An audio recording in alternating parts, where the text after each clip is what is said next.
Alright, rolling. Sweet.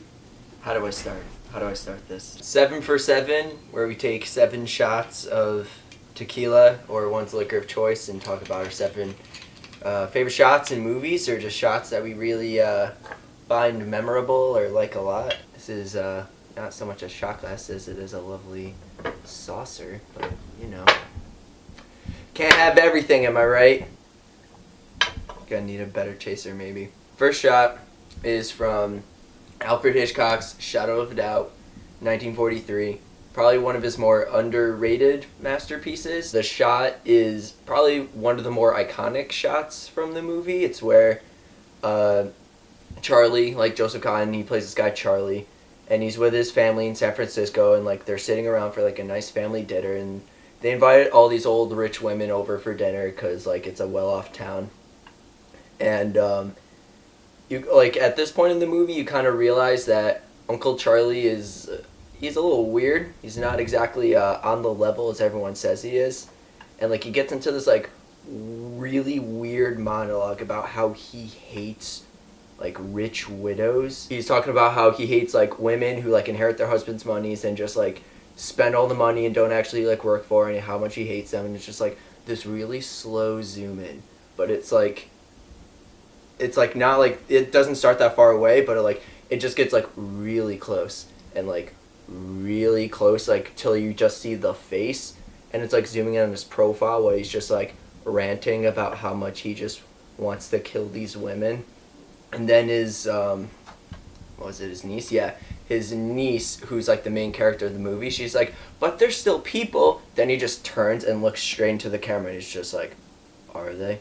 That shot got like burned into my mind like as soon as I saw it, because it was just like really creepy, and it's just like, oh yeah, this guy's a villain. He's not the kind of person you want to hang out with. Alrighty, number 2.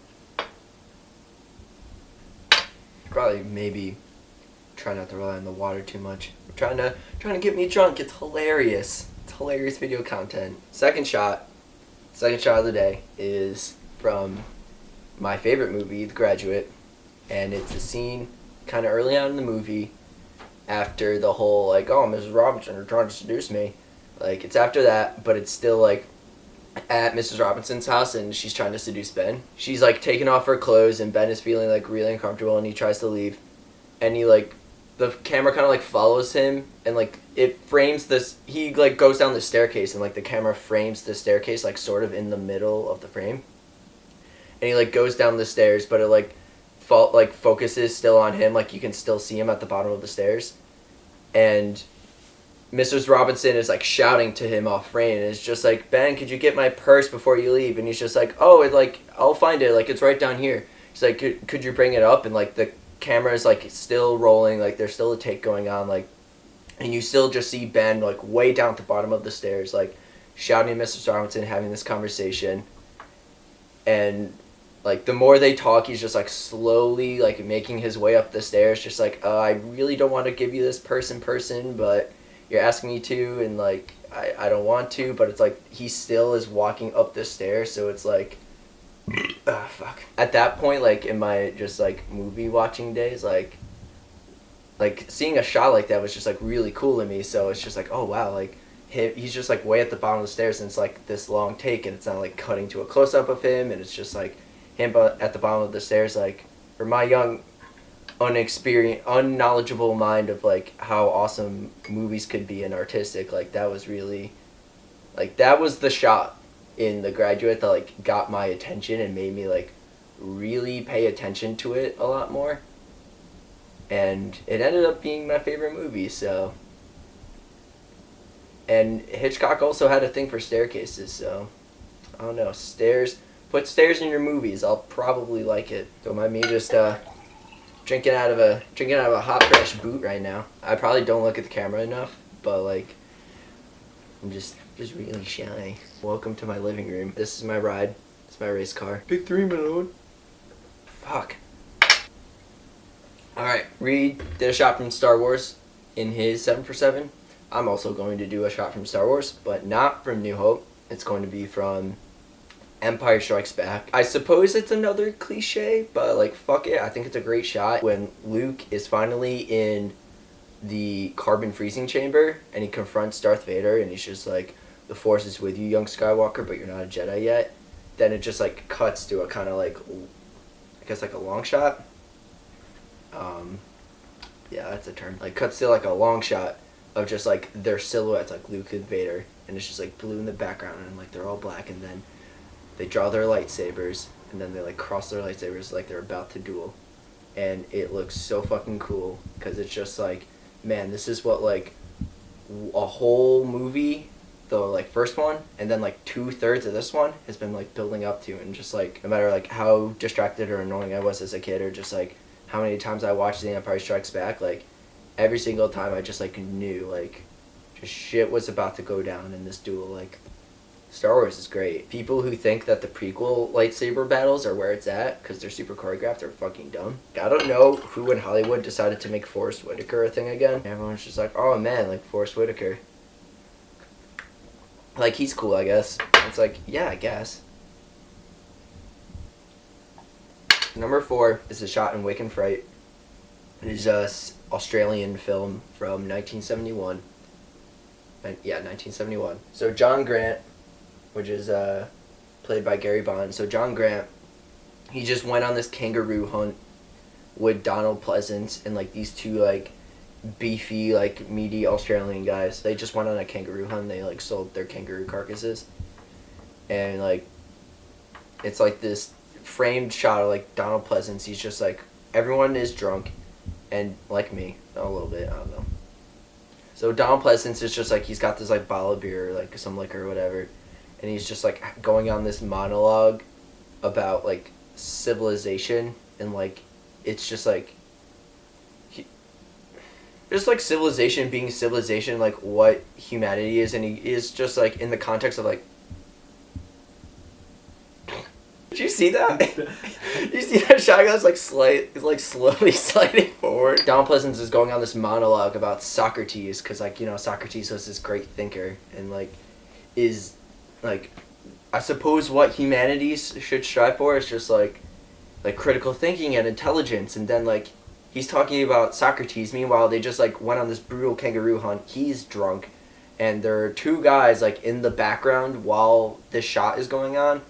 Excuse me. It's these like two beefy guys, and they're just fucking punching each other in the face while this is going on, just like wrestling because they're drunk, and that's just what you do in the outback, I guess. Grant, who is just like, the camera kind of pulls back during this, and like it reveals the whole table, and he's just like zoned out because he's just like so fucking drunk, and he like killed a kangaroo with his bare hands. It's just like a really interesting monologue because it's like this whole movie is, and like that shot is just like really captivating. It's like the movie essentially in a shot. And like when I saw that movie, like a remastered version of this movie in like a theater,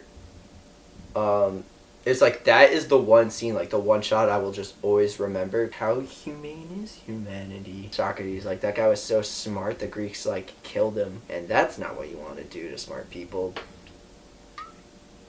I gotta drink from.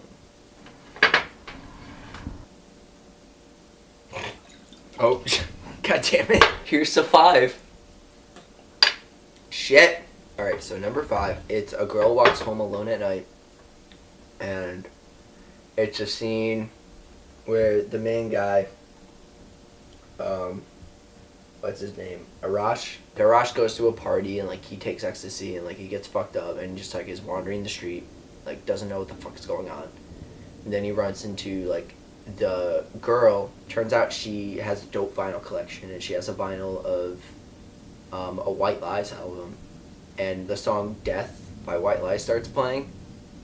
And it's just like the whole movie shot in black and white, so it's like really fucking pretty. Fuck. This is me realizing I like profiles, I guess. But like it's a shot of Arash's profile because he's still like fucked up from drugs and is just like kind of zoning out. Or is it the girl? I think it's like the girl puts on the vinyl and she's just like, it's her profile and she's just like looking at the vinyl, and then like the Arash, who's like kind of still fucked up from drugs, is like approaches her from off frame, and like this is all one shot, so I guess I also like long takes. He approaches her from behind and is like, I guess just kind of like trying to kiss her, like he likes her, thinks she's cute or whatever, like, I don't know. And like this song is still playing in the background, so it's just like, it's almost like a music video for the song, I guess, if you wanted to do it in like a one shot sort of style.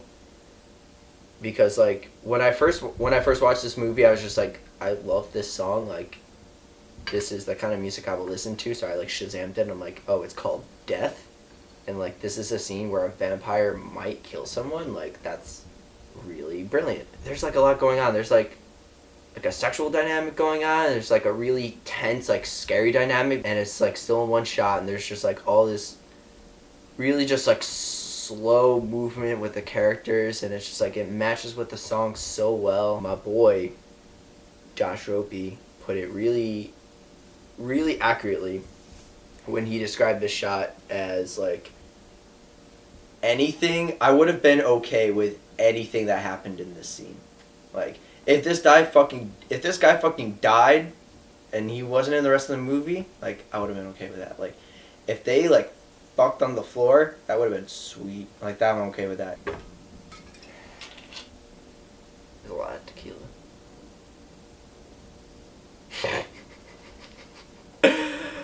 Shit! I'll wipe that up too. This wasn't even all that tequila. I honestly really suck at taking shots. Fuck. Shot number 6. It's also from another horror movie. It Follows. It Follows.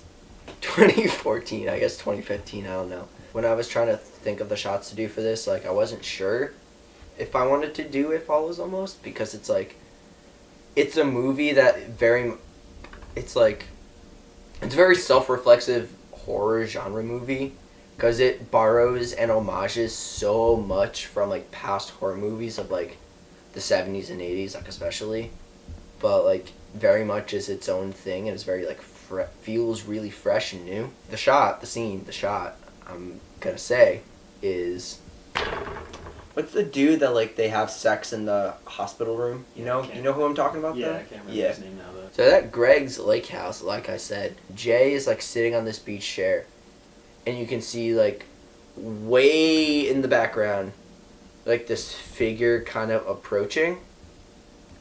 And the way the scene is edited is that like it cuts to this like one other girl who's like always on her weird like shell phone, which is like literally what it is, like a shell phone, and then this one dude, and it's like coming back between the three of them, and it's just like, okay, there's one girl in this group of friends who we know is like part of this whole coalition of like, let's try to stop this weird monster, but like we don't see her, so you kind of think in your head that that's who is trying to approach from the distance. So they're like, oh man, like we're totally safe, and we're like, I'm floating around in the water in like a little inner tube. Then it cuts back and it's just like, oh shit, she's gonna get fucking killed. And like, lo and behold, it's the fucking monster, and she tries to strangle her by her fucking hair. It Follows is a fucking masterpiece if you haven't seen it, so watch it. Just stack of DVDs and It Follows. People will ask me just like, oh man, like you went through film school and like you know all this shit, like can you still enjoy movies? Like, of course I can still enjoy movies. Like, you think I can't enjoy movies? Like, who do you think I am? Some kind of asshole that just enjoy movies? You see the fucking girl walking in the distance, and it's still really scary. Just looking at this last shot glass, just like, this is your fucking destiny. People love being like, oh man, Papa's Now is like so much better than Godfather. First of all, no, it's not. Honorable mentions. The entirety of Rope, the right people will get that joke. So this last shot, I didn't really plan on. I wasn't sure whether to discuss this one last, but I figured I'd be the most drunk. The Shawshank Redemption. This younger greaser guy, Tommy, he gets put into the jail that Andy and Red are in. Andy Dufresne. He tells the main character, I think he's played by Tim Robbins maybe. Andy Dufresne. Yeah, he tells Andy that like, okay, so the people that you were falsely arrested for, like, they got arrested and like they're in jail now because like they finally got caught for murder. And it's just like, like, finally, like, all this positive shit is going on. Like, this guy's, like, finally bettering himself in this really shitty prison system because, you know, like, we see Andy, like, get abused by the prison system in, like, more ways than one. And he tries to tell the warden, just like, yeah, so I heard that, I got framed for murder, and, like, the guys got actually caught. And the warden's just like, huh, like, that's, like, weird. I didn't hear any shit about that. Man. Tommy gets called out into the courtyard of the prison by, like, by the warden, who was, like, kind of the main antagonist, who's basically forcing Andy, who's, like, actually smart, to, like, do all this, like, dirty bookkeeping for him. Tommy goes out and meets the warden in the courtyard, and is just like, yo, what's up? And the warden's just like, yo, so I found out about all this shit that's been going on. I don't jive with that. And he kind of just, like, walks off in the shadow. And then all of a sudden it's just, like, cuts to all these, like, prison guards just, like, laying bullets into Tommy. It's just like, what the fuck? Like, this guy's been, like, the one good positive force of anything that's happened in this whole fucking train wreck of emotion movie. Tommy's dead. He's fucking dead. This one fucking guy that was, like, actually really happy and, like, really nice and making me feel fucking good, and he's just fucking dead. And the warden just, like, walks into the frame and is just standing over his body in this, like, eagle eye shot. And, like, I watched the fucking, with Lorraine, whose lovely picture this is. She's the best thing that's ever happened, ever. Keep that in the edit. Whatever edit we use, that's gotta be in there. She's the best. Does that have to do with the shop? I don't think so. The devil's a bad antagonist, I guess. I'm sure you and I, like, I'm talking to the audience. Never have I hated an antagonist more than I have in that fucking moment after Tommy gets fucking murdered. I actually felt genuine fucking hate. You gave me fucking hope and then you just fucking strung it away. Like, it's gone now. You just fucking took it from me because you murdered it. Because you're a corrupt asshole. Shawshank Redemption is a good movie. That's it. I talked about 7 shots. I talked about fucking, barely even remember. Shadow of a Doubt.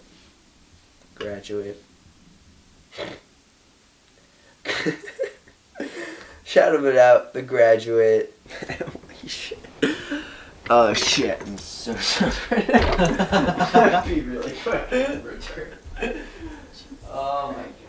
What are my other favorite movies? Okay, so Shadow of a Doubt, The Graduate, Star Wars, Shawshank Redemption, It Follows, Carl Walks Home Alone at Night, and It Follows. Okay, I did it. If a cop pulled me over and just, like, recite the alphabet backwards, I'd be like, oh, fuck, man, like, what even is, like, the right order? Like, it's arbitrary as shit. You can tell me to recite the alphabet backwards? Like, fuck you. Like, what's that even mean? Schindler's List, like, also almost made me cry. Left for Pie almost made me cry. Barton Fink almost made me cry. At least the movies I talked about, fucking, I don't even remember what the first shot was. What did I talk about? You're good, you've listed them already. Did I? Yeah. Okay, sweet. Are you still rolling? Yeah. Okay. So movie, Graduate, Star Wars, It, Girl Walks Home Alone at Night, It Follows, and then Shawshank Redemption, and then whatever the first one I talked about was, Wicked Fright, and then Shadow of a Doubt. So that's it. That's 7 for 7. Okay, so what shots did I talk about? So It Follows. So it's like Shadow of a Doubt, The Graduate, Oh my god! Star Wars. It Follows, Girl Walks Home Alone at Night, and then Shawshank. That's 7 for 7. That's 7 for 7 right there.